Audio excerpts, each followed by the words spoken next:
Hello everyone, welcome back. And now we completed 5.1 to 5.3 under chapter 5 individual differences వైయక్తిక భేదాలు సంబంధించి సైకాలజీలో భాగంగా 5.1 నుంచి 5.3 కాన్సెప్ట్ ప్లస్ ఎంసీక్యూస్ డిస్కస్ చేసుకున్నాం.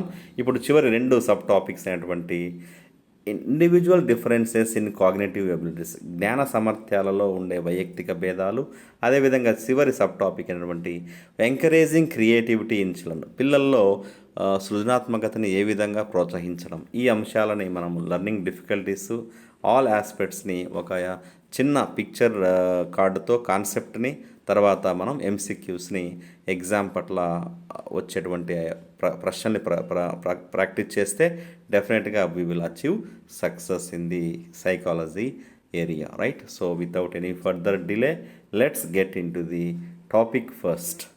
సో 5.4 టాపిక్ జ్ఞాన సంబంధించిన సామర్థ్యాల్లో వ్యక్తిగత భేదాలని మనము individual differences in cognitive ability.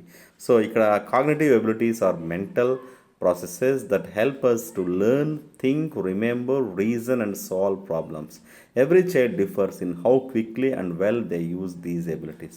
So మనందరూ తెలుసు, జ్ఞాన సామర్థ్యాలు అనేటివి మనసులో జరిగే ఆలోచనలు గ్రహించడం, తర్వాత రెస్పాండ్ అవ్వడం, థింకింగ్, లాజికల్ థింకింగ్, సమస్య పరిష్కారము వంటివి. ప్రతి పిల్లవాడు ఈ సామర్థ్యాలని వేగంతో ఎలా ఉపయోగిస్తాడు, ఎంత బాగా చేస్తాడు అనేది కాగ్నిటివ్ ఎబిలిటీస్. ఇవి ఎలా డిపెండ్ అయ్యాయంటే include different mental skills. These abilities vary from one individual to another అనేది గుర్తుపెట్టుకోవాలి.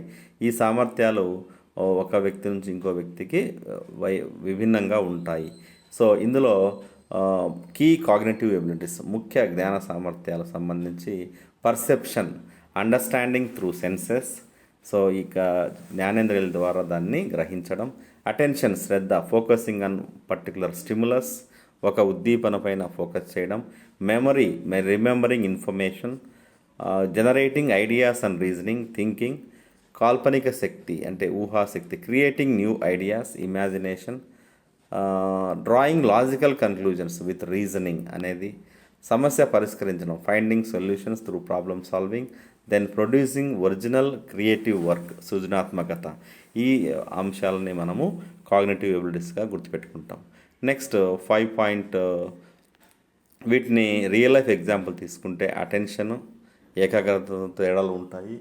అదేవిధంగా మెమరీ, స్మృతి సందర్భంగా స్మృతి శక్తి వ్యక్తి భిన్నంగా ఉంటుంది. కొంతమంది పిల్లలు పద్యాలను సులభంగా గుర్తుపెట్టుకుంటారు, ఇతరులకి ఎక్కువ సమయం పడుతుంది.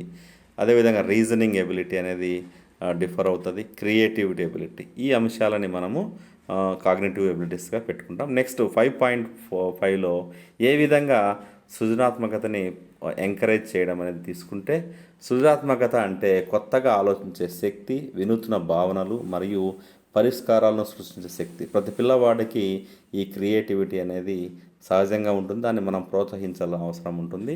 అదేవిధంగా creativity can be developed and nurtured. A supportive environment, freedom and opportunities help children to express creativity. So పిల్లలకి సృజనాత్మకతని అభివృద్ధి చేయవచ్చు. అనుకూలమైన వాతావరణం, స్వేచ్ఛ, అవకాశాలు కలిగించినప్పుడు పిల్లల్లో క్రియేటివిటీ అనేది వికసించబడుతుంది అనేది గుర్తుపెట్టుకోవాలి. సో ఇక్కడ సృజనాత్మక ప్రోత్సహించే మార్గాలు: safe and supportive, freedom and expression of ideas, asking children to probe questions, to ask questions and with curiosity, providing materials of art, craft, music and writing, appreciating the original ideas, allow time for creative activities. So మనకి Saturday no bag డేలో భాగంగా creative యాక్టివిటీస్ని మనం promote చేస్తున్నాం. So కొన్ని example తీసుకుంటే ఇక్కడ మనకి drawing, story writing, musical and songs activities, crafts and model making and even vocational education activities. వీటిని మనము పిల్లలకి అవుట్కమ్ అనేది క్రియేటివిటీ ఇంటర్న్ డెవలప్ అవుతుంది.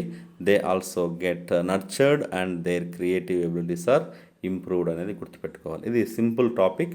దీనికి సంబంధించి ఇప్పుడు మనము ఎంసీక్యూలు చూద్దాం. సో ఫస్ట్ మనకి ఇక్కడ 1, 2, 3 హారిజాంటల్గా వెళ్దాం.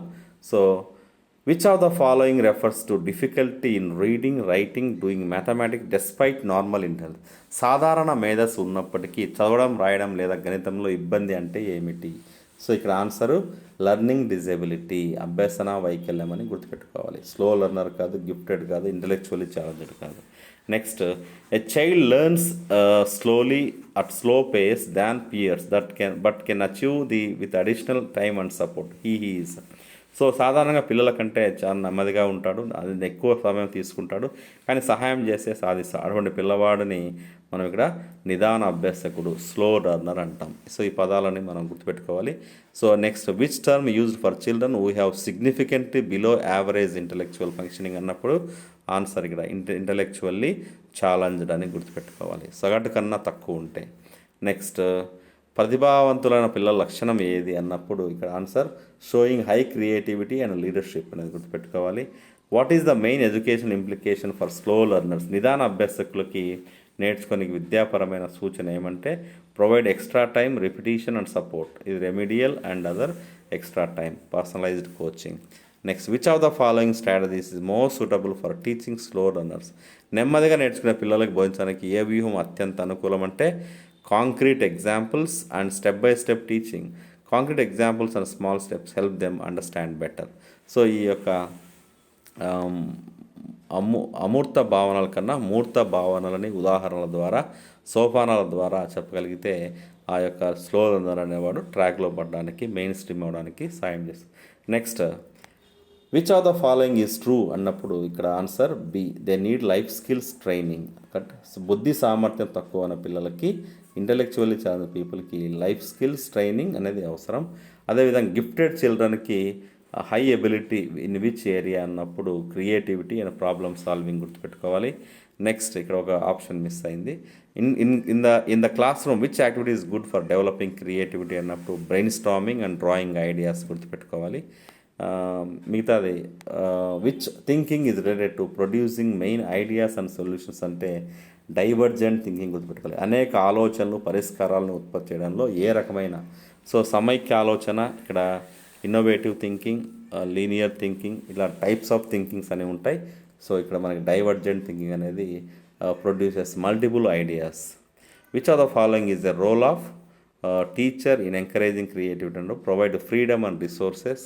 సో మనం కాన్సెప్ట్ బేస్ చేసుకొని ఎంసీక్యూస్ ఫ్రీగా రీకాల్ చేయడానికి మంచిగా ఉపయోగపడతాయి. A student draws different uses of brick other than building a wall. So ఒక విద్యార్థి గోడ కట్టడం కాకుండా ఇటుకలను ఇతర ఉపయోగాలకు కూడా uses of brick other than building a wall. So దాన్ని గీయడం అనమాట. దీన్ని ఏది చూస్తుంటే poor memory, creativity, lack of interest, aggression. Answer creativity. Next, which of the following is not a strategy to encourage creativity అన్నప్పుడు avoiding questions. Next, creativity can be best assessed through. ఏ విధంగా దీన్ని మదింపు చేయగలమంటే, అంచనా వేయగలమంటే ఓపెన్ ఎండెడ్ టాస్క్ ద్వారా. Next, which environment is best to encourage creativity in children అన్నప్పుడు support you and open environment అనేది పిల్లల్లో సృజనాత్మకతను ప్రోత్సహించడానికి ఎలాంటి వాతావరణం అంటే ఇక్కడ సైలెంట్ కాదు, కాంపిటేటివ్ కాదు, స్ట్రిక్ట్ కాదు, సపోర్టివ్ అండ్ ఓపెన్ ఎన్వైరన్మెంట్. ఈ విధంగా మనము ప్రతి ఒక్క సైకాలజీ టాపిక్కి MCQs with answers highlighted, then concept cards సింపుల్గా ఒక ఉదాహరణ, భావన, నిర్వచనాలు, తర్వాత వాటిని ఈ విధంగా పిక్చరైజేషన్ ద్వారా గుర్తుపెట్టుకోవడం.